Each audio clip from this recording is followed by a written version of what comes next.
Boa noite, tudo bem? Eu sou o acadêmico Matheus Henrique de Oliveira Appelt e hoje eu irei falar sobre a literatura brutalista, mas tratando-se especificamente sobre a narrativa brutalista.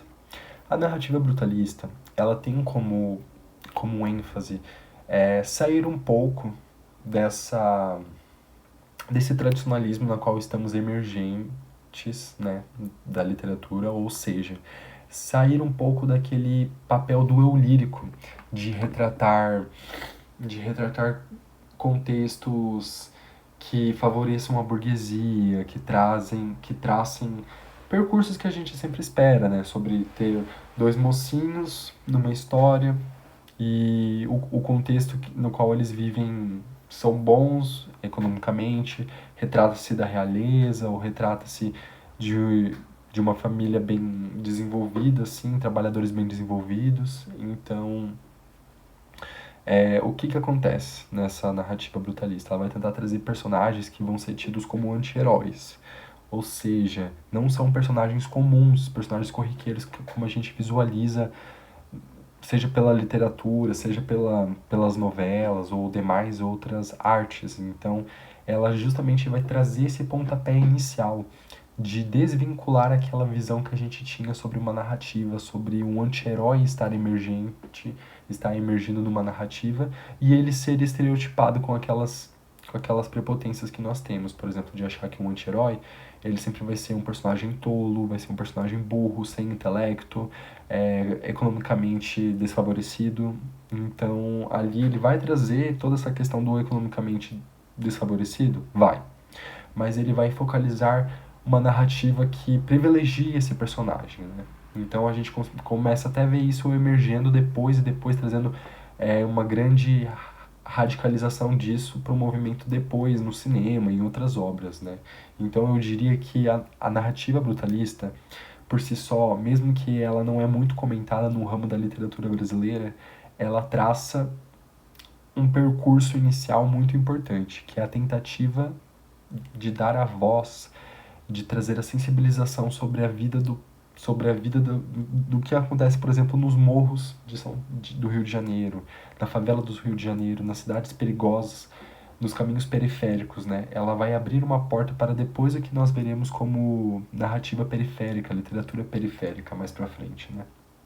Então, ela surge como uma corrente artística que desafia os limites convencionais da escrita, explorando temas sombrios, uma estética crua e despojada. Então, ela não vai trazer por si só como os parnasianistas, o parnasianismo trazia, ou, ou outros movimentos literários que traziam toda uma estruturação, uma formalidade em sua fala.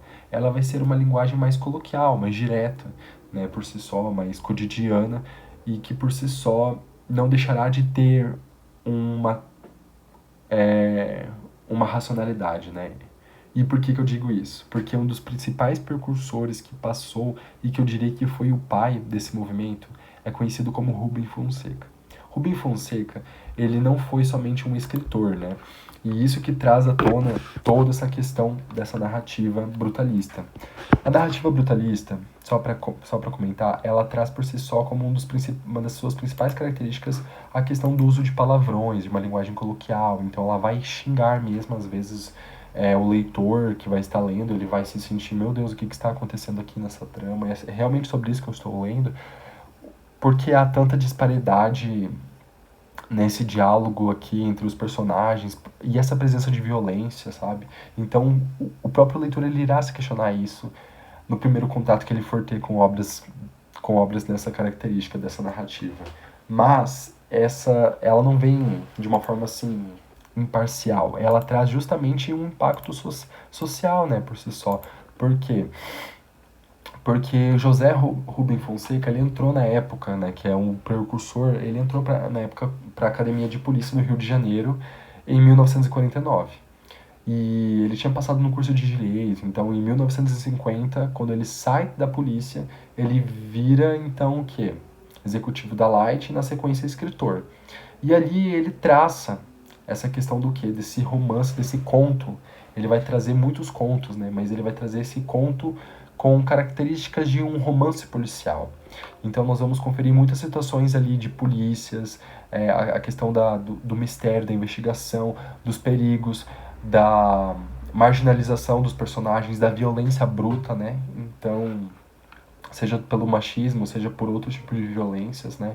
Então ali ele vai encarcerar não de forma assim, eu vou fazer por isso só, mas por toda a formação, por toda a construção interpessoal que ele teve, né? Então, essa narrativa brutalista, ela vai sim ancorar muito sobre essas construções que Rubem Fonseca irá trazer, certo?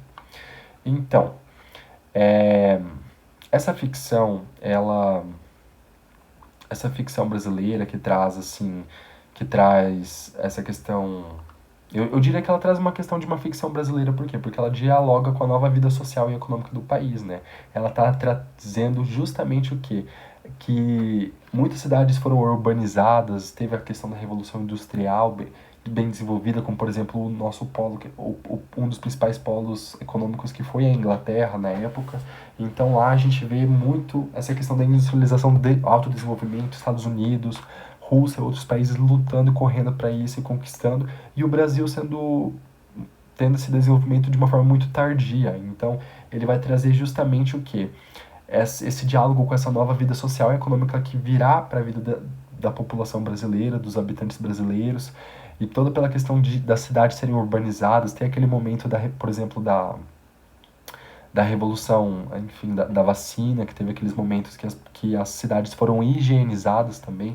Então ele traz um pouco dessa ideia, assim, de como que a vida, por exemplo, dos morros do Rio de Janeiro irão mudarem por toda essa questão da industrialização, dos desenvolvimentos que estão vindo, desse novo mercado que vai vir, né? Então ele traz à tona tudo isso.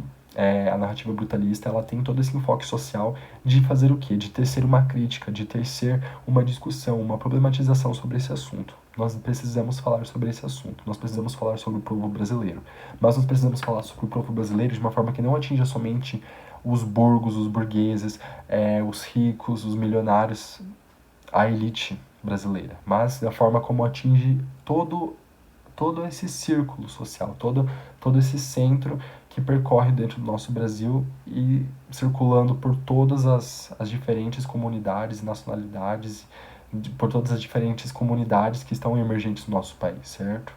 Então ali ele traz o que? Essa questão do contraste das classes sociais, o paradoxo entre personagens pobres, mas que são inteligentes, a malandragem e a violência dos morros cariocas com um toque de mistério, né? E também como se fosse uma crônica, certo? Então, essa literatura, ela surgiu justamente para transcender e reivindicar a notoriedade da cultura popular, né? Como foi dito. E ela veio justamente para quê? Para tirar todo aquele ciclo que estava acontecendo, né, da nossa literatura, dela somente trazer algumas temáticas e não abranger as demais outras, certo? Então, eu acho interessante que ela muda a questão, ela subverte a questão da escrita, né? Então, a ordem dos acontecimentos, enfim, mas de uma forma que ainda consiga trazer no leitor o quê? Uma situacionalidade do que está sendo dito, certo? Então, nós temos muitas obras como de Rubem Fonseca, como, por exemplo, Os Prisioneiros, temos também de Dalto Trevisan, que é com novelas nada exemplares, né? Também tem Fim de Ano, que também é de Rubem Fonseca, que traçam o quê? Discussões cotidianas que poderiam facilmente acontecer cotidianamente no nosso dia a dia, mas que estão sendo retratadas com um toque de romance policial, com um toque de malandragem, de mistério, de uma verbalização de palavras muito corriqueiras entre as pessoas quando em questão de violência verbal e tudo mais. Então, o leitor ele consegue o quê? Ele consegue se localizar, o leitor brasileiro ele consegue se localizar com base no diálogo que está acontecendo ali, porque é como se você estivesse lendo um diálogo constante e o próprio eu lírico ele vai trazer e ele vai manter essa posição ao longo da história, certo? Então, seria isso. A narrativa brasileira brutalista, ela trouxe e reivindicou muitos movimentos e abriu muitas portas para o que nós temos hoje, então, como literatura brasileira nos nossos anos contemporâneos.